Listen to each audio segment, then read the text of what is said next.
păr. În fiecare an se publică o listă cu mașinile cele mai populare, cele mai preferate. Citesc lista și când vorbesc cu foarte mulți copii, toți vorbesc despre mașini.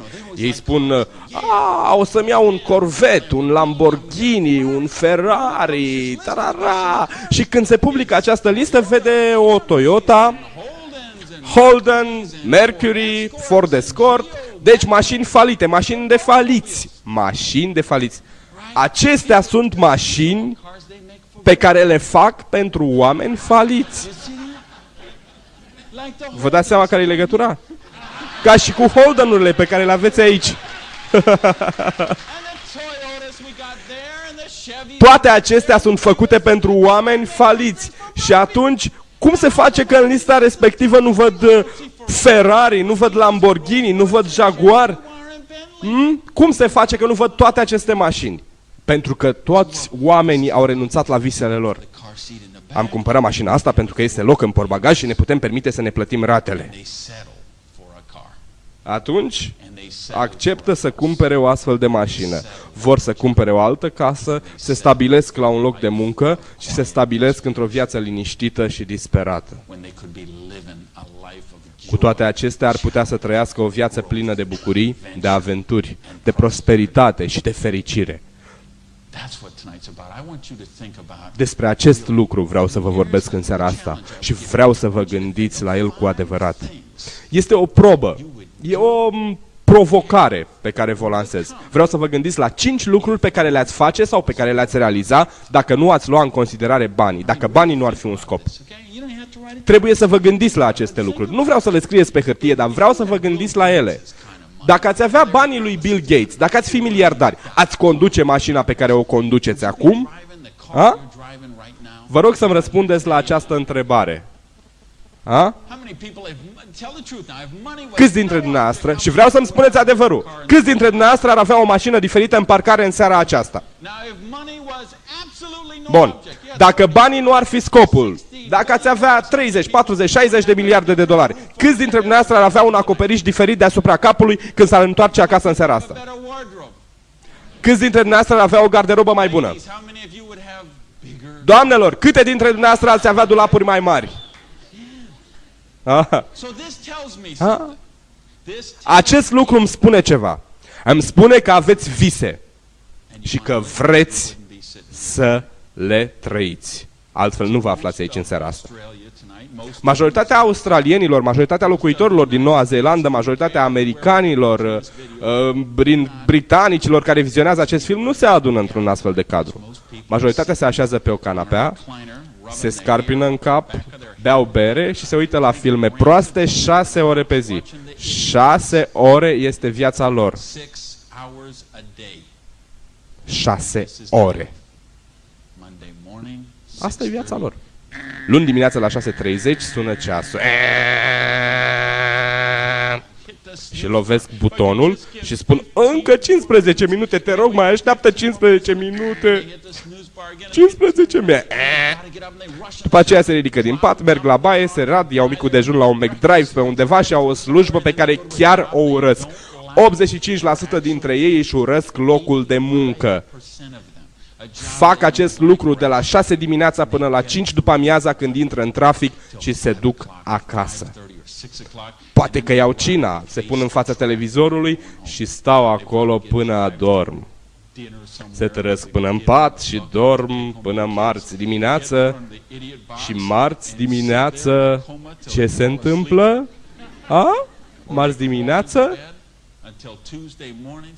Iar sună ceasul și iar începe ziua grea de muncă. Miercuri, joi, la fel. Slavă Domnului! Se apropie ziua de vineri. Știți ce înseamnă vineri, nu? Îi veți spune câinelui spre sfârșitul zilei. Hai, băiete! Hai! O să-ți spună șeful ca unui câine, ia cecul și simte un moment scurt în timp. Te simți ca și când banii aceia sunt ai tăi.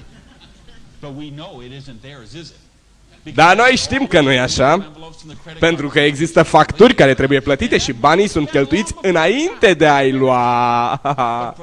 Acest lucru este foarte bun. Timp de o clipă simți că banii sunt ai tăi.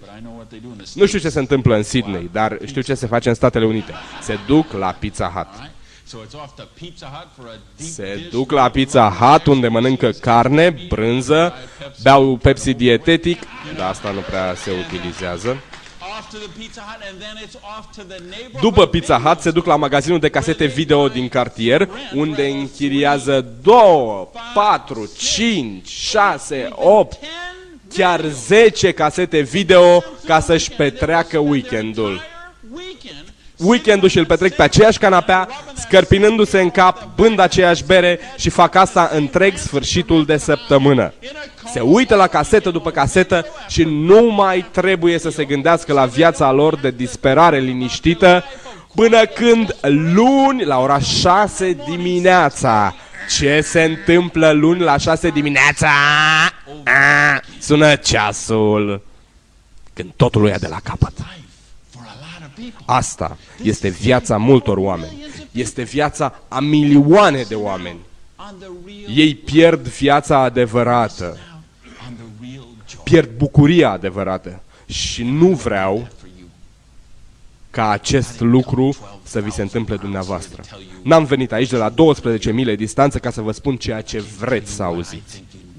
Vreau să vă spun ceea ce cred că trebuie să auziți. Vă propun o afacere care vă oferă șansa să aveți un potențial de venit nelimitat. Acesta vă va ajuta să aveți succes, ajutându-i în același timp pe alții. Vă veți alege orele de lucru. Vă veți alege oamenii cu care vreți să lucrați. Nu vă dați seama ce bucurie e asta? Să-ți alegi oamenii cu care vrei să lucrezi în loc de colegii actuali? Ai avantaje fiscale, posibilități de călătorie. Dacă vă place să călătoriți în lume, puteți să călătoriți în această afacere. Este uimitor. Bun, de ce este nevoie pentru a face această afacere? Nu e nevoie de prea mulți bani. Este o afacere cu costuri reduse la început.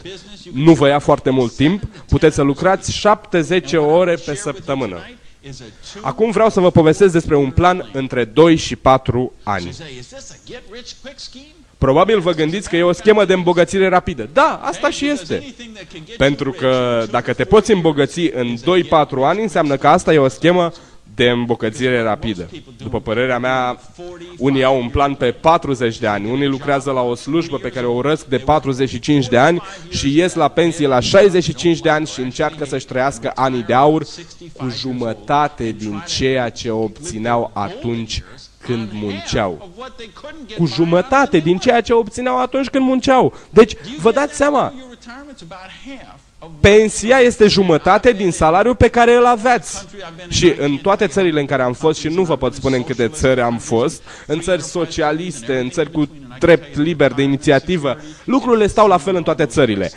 Nu poți să contezi pe guvern sau să fii sigur că va avea grijă de tine. Îți trăiești pensia cu 50% din ceea ce ai putea obține acum. Deci dacă ideea dumneavoastră în anii de aur este să vă plimbați câini în jurul blocului, atunci nu cred că este foarte bine. Înțelegeți? 50%. Dar nu ar fi mai bine să vă vedeți copiii și nepoții ca o viață îndestulată? Atunci trebuie să mă ascultați. Trebuie să mă ascultați. Trebuie să vă urmați propriul destin. Trebuie să vă controlați propriul venit și propriul plan de pensii și asigurări sociale. Cred că acesta este beneficiul cel mai mare al acestei afaceri. Deci, lucrezi într-un plan pe 2-4 ani, 70 ore pe săptămână și nu trebuie să investești foarte mulți bani. Și ce generează acest lucru? Îți îndeplinești visul. Pentru că dacă nu îți urmezi visul, nu poți lucra în cele 7-10 ore pe săptămână. Sunteți ocupați. Toți suntem ocupați. Trebuie să duci hainele la spălat, trebuie să duci copiii la fotbal, trebuie să plătești facturile, să mănânci, să dormi. Deci vă dați seama că aceste lucruri se întâmplă în cele 24 de ore care deja sunt foarte ocupate. Ce trebuie să faceți? Trebuie să vă îndepliniți un vis. Un vis care să vă ducă la cadrul mental în care veți schimba modul în care veți trăi, în care veți schimba acțiunile zilnice pe care le veți întreprinde și vă veți schimba mentalitățile pe o